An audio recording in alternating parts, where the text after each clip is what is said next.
dalkii Suuriya ahaa waxa uu noqday doolsho bisil oo caalamka dhex taala dawlado waaweyn ay ku loolamayaan hadda sidii doolshadaasi bisil cid walba ay dhinaceeda uga goosan lahayd dawladda Ruushka ayaa markii ugu horeysay go'aan weyn oo la yaab leh soo saartay waxa ay tiri Axmed Sharac waa nin bisil oo lala shaqayn karo waxaynu siinaynaa malaayiin dollar sidoo kale waxaynu dhisaynaa dekado waaweyn taa beddelkeeda waa in loo ogolaado in aan joogno gudaha waddanka Syria gaar ahaan saldhigyada Xamiim iyo Tartus Turkiga iyo Ruushka markan waxaad moodaa ballamay ay hore u galeen inay meesha ka baxayso oo dawladda Ruushka ay dareemayso faa'iidada dalka Syria ay leedahay isla markaana ay muhiim ay tahay in halkaasi joogitaankeeda ay qayb ka noqoto wasiirka amuraha dibadda dalka Turkiga Hakan Fidan waxa uu wareysi siiyay wargeyska Financial Times waxa uu ka hadlay dhinacyo badan waxa uu walaac ka muujiyay jiritaanka ama si joogitaanka ama waaritaanka baan ilaahdee gaashaanbuurta NATO waxa uu tilmaamay haddii Mareykanka ay u muuqato in NATO ay kala diro ay Turkiga diyaar u yihiin inay qayb ka noqdaan iskaashiga amniga ee Yurub waxa uu yiri dawlad kaligeed meel taagnaan karaysa ma jirto muxuu ka yiri Hakan Fidan hogaamiyaha dalka Syria Ahmed Sharac muxuu sidoo kale ku yiri ama uu ku tilmaamay Israel in ay dawladdaasi cusub ee Hay'atu Tahriir Sham ay walaac ka muujinayso maxay tahay buu yiri walaaca Israel ay qabaan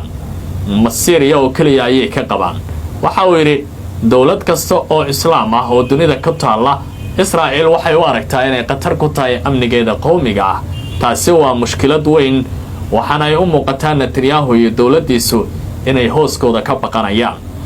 waraysigan oo dhinacyo badan taabanaya ayaa sidoo kale barnaamijkan kuugu faaqidi doona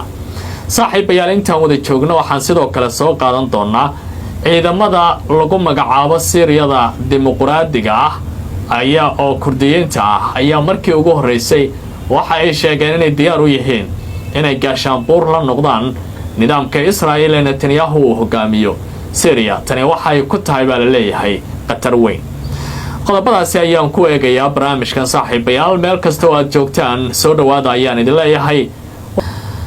markii ugu horeysay aqalka Kremlinka ee dalka Ruushka ayaa waxa uu daboolka ka qaaday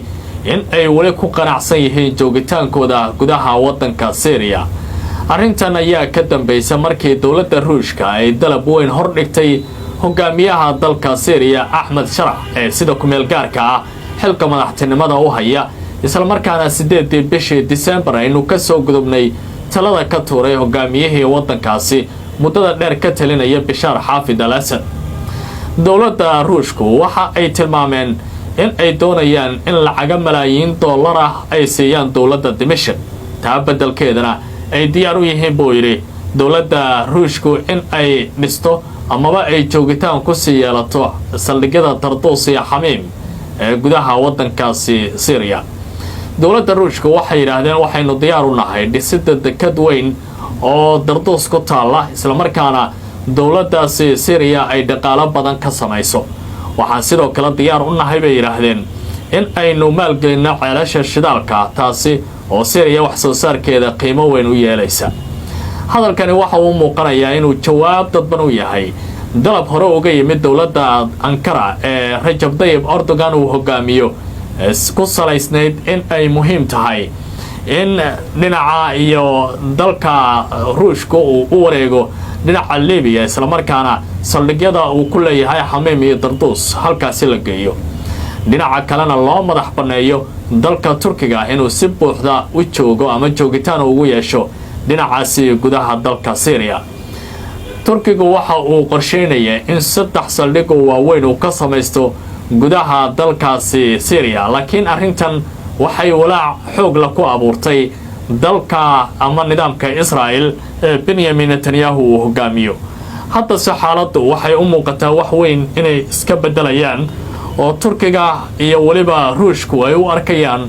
dalka Syria doolsho bisil oo ay muhiim tahay cid walba dhinaceeda inay ka goosato laakiin ujeedadu waxay tahay shacabka dalka Syria iyagu ma fahmi doonaan ayaha iyo mustaqbalkooda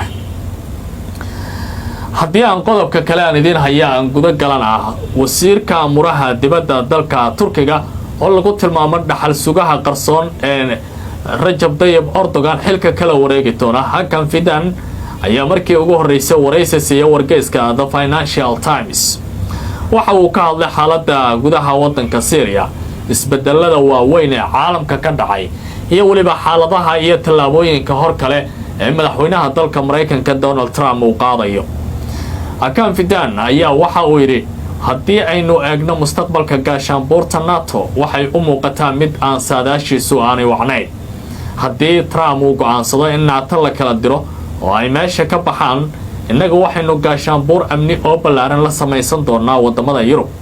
kaasi oo hadda mustaqbalka Yurub ee xagga amniga ah uu walaac xoog la ka muuqanayo, sida xalay uu sheegay madaxweynaha dalka Faransiiska Emmanuel Macron oo la hadlay telefishin dalkiisa ah isagoo wadankiisa Yurub khudbad dheer u jeediyay. waxa uu yiri mustaqbalka amnigeena qatar lixaad la ayuu ku jiraa oo Yurub waa inay dib isu wareysato isku habarwacato.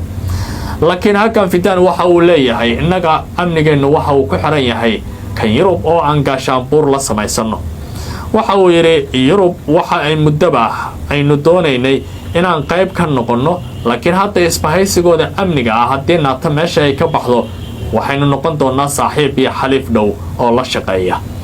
Turkiga waa dalka labaad ee ugu ciidamada badan gaashaanbuurta NATO marka laga yimaado dowladda Mareykanka. tallaabooyinka Trump uu qaadayo ee Washington ayaa hadda muujinaysa mid walaaceeda uu aad u ballaaran yahay. marka la fiiriyo Hakan Fidan waxa uu sidoo kale ka hadlay arrinta ka taagan gudaha waddanka Syria. waxa uu yiri marka la eego Syria, Ahmed Sharac waxa uu u muuqdaa nin xilkasa oo fahmi karaya caalamka iyo dowladaha uu la macaamilayo. sidaa daraadeed innaga waxay muhiimadda ugu weyn ee aan haysano ay tahay in Sharac aynu garab istaagno oo aan dowladdaasi Britain si ay u noqoto mid weyn oo macno leh.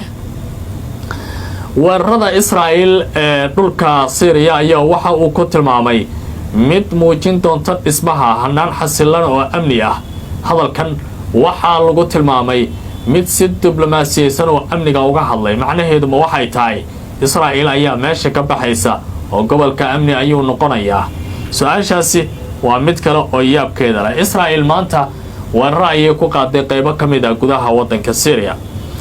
waxa uu sidoo kale soo hadal qaaday Israel in ay tahay mid walaac badan ay ka qabto dowladaha Islaamka. waxa uu yiri dowlad kasta oo muslima Israel waxay u aragtaa inay qatar ku tahay amnigeeda qowmiga ah. tani waxaan ku tilmaami karaa ayuu yiri in Netanyahu kaliya in nidaamkaasi ay hooskooda ka cararayaan oo ay tahay in si sugan ay isku eegaan oo ay deganaanshiyo muujiyaan, isla markaana cid walba aanay qoorta la gelin. ciidamada xorta ah ciidamada dimuqraadiyiinta ah ee Syria ayaa waxa uu ku tilmaamay in Turkiga haddii xaaladan ay ku sii socdaan ay ku qasbanaan doonaan in tallaabo kale oo amniga ay ka qaadaan. kooxdan oo lagu magacaabo SDF waxa ay maanta ku dhawaaqeen inay doonayaan inay gaashaanbuur la noqdaan Israel. waa nidaamkii ugu horeeyay ee meel ka mid ah Syria jooga ama Carbeed ama Kurdidaba ahan iraade ee si toos ah ugu dhawaaqo in Israel ay gacan saar la yeelanayaan. tani waxay muujinaysaa baa la leeyahay